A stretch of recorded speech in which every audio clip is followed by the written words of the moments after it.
Howdy, hi. It is Deer Job Sports MLB Rundown, picks and predictions for Tuesday, August 5th, 2025. We're looking at the best bets of the day. Let's get into the video. All right, so first things first, got to recap the previous day's results. So far, been a really good day in baseball. We are 6-2, bringing our season record to 451 and 435. Granted, we still have one game left going on. It is the Angels, minus 125 on the money line and the under of 8.5 runs. At the time of me recording this video, the Angels money line is looking great. The under, not so much. Current score, Angels 4, Tampa Bay 1. We were in the top of the fourth inning with one out and nobody on. So if I had to guess, we're going to go 6-3, hitting the Angels money line, losing the under. But we'll see what happens. I will recap the games that already finished up. Then we'll get on to the 4 games we have for tomorrow. First game, winner. We actually somehow hit both of our run lines today. Brewers was greasy. The Phillies was not greasy. They absolutely blew open this game in like the 5th inning. It got real ugly, real quick. But the Brewers, we had minus 1.5 at plus 125. They win the game by 2. Despite only having 3 hits, there were a total of 6 hits in this game. Quinn Priester, this dude is the dog. He went 7 innings, giving up 2 hits and 1 earned. Only struck out 4, but it doesn't matter. Eric Fetty went 5 innings, 3 hits, 3 earned, 0 strikeouts, and 2 walks. 6 total hits, 4 total runs. Brewers win the game 3-1. We take those. Next one, Phillies minus 1.5 at plus 110. Also took the over of 8.5 runs. This started off, I'm pretty sure Orioles had a 3-0 lead heading into the bottom of the 3rd inning. Then the Phillies made it 3-2. Then the Phillies scored 8 runs in the bottom of the 6th. How do you give up 8 runs, you may ask? Harrison Bader, 3-run home run. Weston Wilson, single. Kyle Schwarber, grand salami. That was his 2nd home run of the game. Kyle Schwarber finished with 6 RBIs and 2 home runs. Then in the bottom of the 8th, you gave up an Edmundo Soso home run, and Weston Wilson hit his 2nd home run of the night. His 1st and 2nd in one game. That's pretty impressive. Next game, we had the Houston Astros and Miami Marlins over 8.5 runs. This was really never a contest. Houston kind of jumped out early. Final score here, Houston 8, Miami 2. Houston had 11 hits. Sandy Alcantara, they let this man just go out there to the dogs. They kept him out 7 innings pitched, giving up 9 hits, 6 earned, 5 strikeouts. How many pitches did he throw? He threw 100 pitches on the dot. Jason Alexander actually pitched a really good game for the Astros. I was kind of clowning on this guy. He went 6 innings, only gave up 3 hits, 0 earned, and he struck out 6. That's solid. Miami's only 2 runs were plated in the bottom of the 7th inning, off of a Sonoho home run and a Derek Hill home run. Astros are pretty good. Probably shouldn't have faded them. I thought the Marlins were a good spot at home, though, especially going up against Jason Alexander, who they just couldn't hit. Final winner, it is the Reds plus 120 on the money line and the under of 7.5 runs. This Reds team might be on to something. They picked up Ke'Bryan Hayes in the trade. They sent away a few players. They got a pitching arm. They're looking nice. They win this game 3-2. You had how many innings did Nick Lodolo? He only went 1 2/3. Did he get injured? Wow, he did get injured. Nursing blister on pitching hand, pulled from a game. 1 2/3 innings pitched. So the Reds did a complete bullpen game, and they still won. Good Lord. You had Martinez go 2. You had Scott Barlow, Graham Ashcraft come in. Wow. That's a really bad loss for the Cubs. I didn't know Lodolo only went 1 2/3 innings. That's impressive. Very impressive win for the Cincinnati Reds, 3-2. Losers, excuse me. We have Braves over 8.5. They only scored 4 total runs, and they had 6 total hits. So that was never hitting. Then we had the Marlins minus 115. They got absolutely schmacked. So another one that never stood a chance. We'll do one more score update. Angels minus 125. They are currently winning 4-1. It is the under 8.5. I'm concerned about bottom of the 4th. We already have 5 runs. So we probably split these. We go 7-3 on the day. Let's get into the picks for tomorrow. First game of the day, I'm going to do the Twins plus 140 on the money line. Also going to rock the over of 8.5 runs. Twins. If you look across the screen, who are they going up against? Chris Paddock, former Twins pitcher. Normally, this would be a kind of anger moment for Chris Paddock, but I really don't think it is. The Twins knew they were horrible. They then went on a complete fire sale. Paddock got sent to a good team who's going to be a contender for the World Series this year. So I don't think there's going to be any harsh feelings. However, this Twins team knows all about Chris Paddock. They know his pitches. They know his stuff. They know how he's going to attack them. So I think that's going to be a massive advantage to the Twins. The Twins have Zebby Matthews on the mound. This is his, trying to figure out where he pitched. All right, so he was off for about a month and a half with an injury. He's made 3 starts since returning. He's given up 5 runs, he's given up 0 runs, and then he gave up 5 runs again.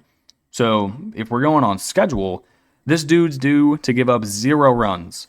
Twins, they have not been good recently. They've actually been a lot levels of horrible. 3-7 in their last 10. They lost game 1 of this series. I think it was a blowout. Let me double check. Not a blowout. It was 3-6. The Tigers, on the other hand, they've been on a roll. They're 7-3 in their last 10. 18 games over 500 at home. I just don't think it's a good spot. This Twins team knows a lot about Chris Paddock. I like Zebby Matthews coming off injuries. He's had 1 good start, 2 bad starts. I think plus 140 is a decent price going up against a pitcher you know everything about. Give me the Twins plus 140. Give me the over 8.5 runs. Next game we got, I'm going to run back the Brewers minus 1.5 on the run line. Also going to take the over of 8.5 runs. This one I think is very simple. You have one team who is good with the best record in baseball. You have the other team who is horrible, 17 games under 500. They decided to keep most of their team because they think they're going to have a chance next year. No thanks. No, not doing that. Freddie Peralta going for the Brewers at 12-5 with a 3.08 ERA. Freddie's been really good. His most recent start, not ideal, as he went 4 innings, giving up 5 runs to Chicago. But Chicago and Atlanta are 2 teams that are not the same. This Atlanta team can't score. Chicago has one of the best offenses in the majors.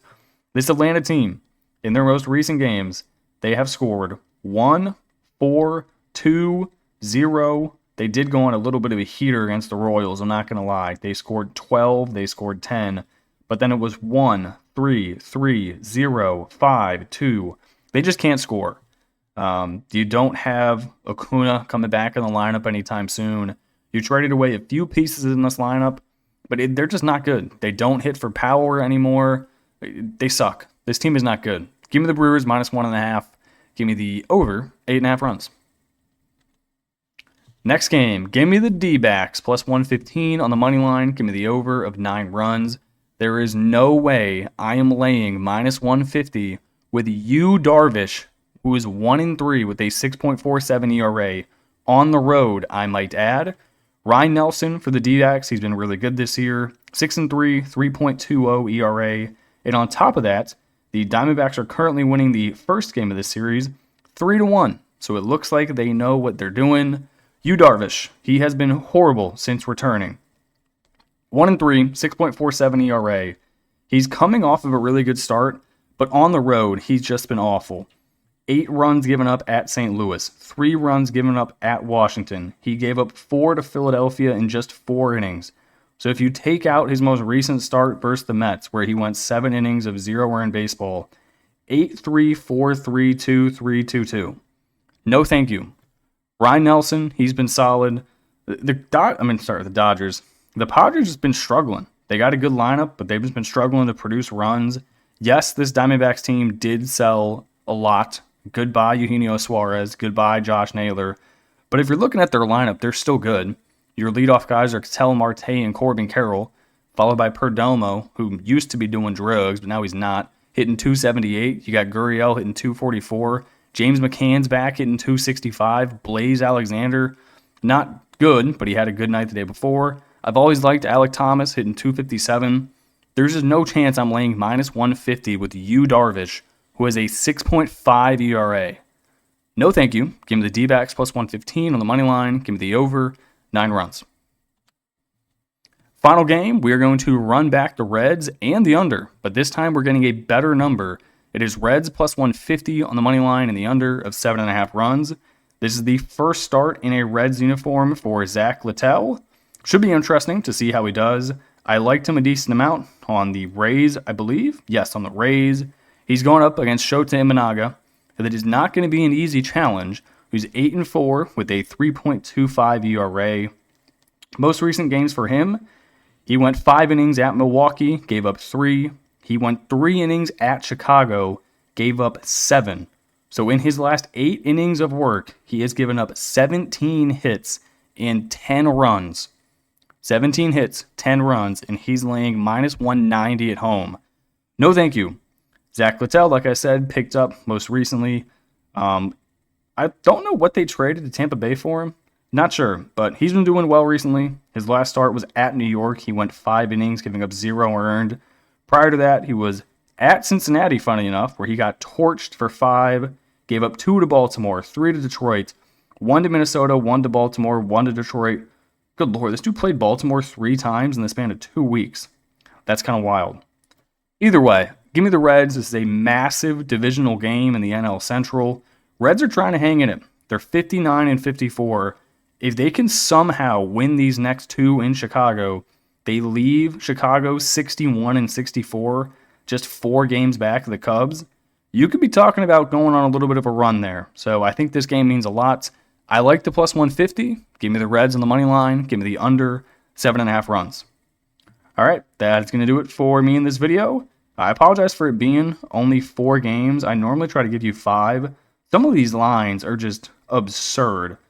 Like Taijuan Walker's laying 150 with the Phillies. No thanks. Clay Holmes laying 190 against the Guardians. I want to take the Guardians, but I don't think we can win back-to-back games in New York.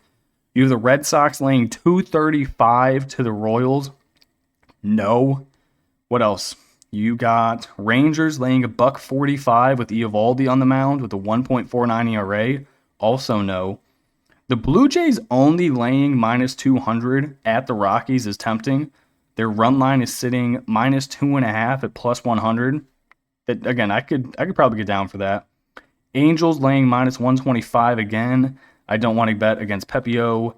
Then you have Mariners laying minus 250. That's absurd.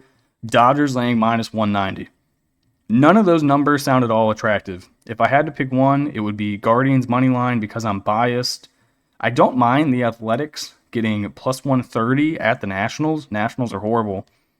Those would probably be my 2. Give me the Guardians plus 150. Give me the Athletics plus 125 if I had to pick a few more. All right, that's going to do it for me in this video. I appreciate you guys watching and tuning in, and I will catch you in the next one. Peace.